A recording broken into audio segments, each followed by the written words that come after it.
तुला माहिती आहे का, आता हे तू लिहिलं ना, याचा तुझ्या अभ्यासामध्ये काय फरक पडेल माहिती आहे का? काही जरी वाचलं तर तुझं लक्ष, आता तुझं लक्ष काय होतं हे विठ्ठल लिहिण्याचं, म्हणजे एक लक्ष तुझं, खूप लक्ष ह्याच्यात होतं. पण तुझं कान आहे ना, त्याला श्रवण म्हणतात. काय म्हणतात? लिसनिंग. म्हणजे लिसन म्हणजे ऐकणे, लिसनिंग म्हणजे ऐकत राहणे. पण तुझं लक्ष एकतर लिहिण्यात चांगलं आहे आणि ऐकण्यात पण चांगलं आहे. मग असा अभ्यास करताना सुद्धा काही चांगल्या गोष्टी असतील त्या ऐकायच्या.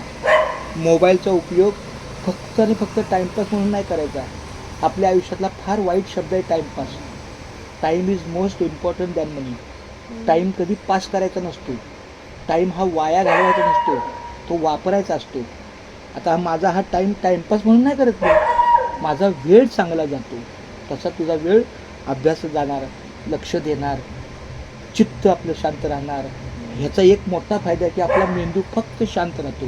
कारण तुझं लक्ष, तुझे डोळे कुठे होते? हे लिहिण्यात होते. पण तुझे कान कुठे होते?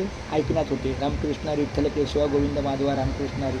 ही सवय चांगली, ही अभ्यासाला खूप चांगली सवय आहे.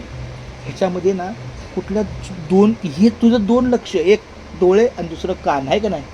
मग अभ्यासात सुद्धा तेच लक्ष असलं पाहिजे. हां, ऑल द बेस्ट. कसं वाटतं तुला सांगत आहे?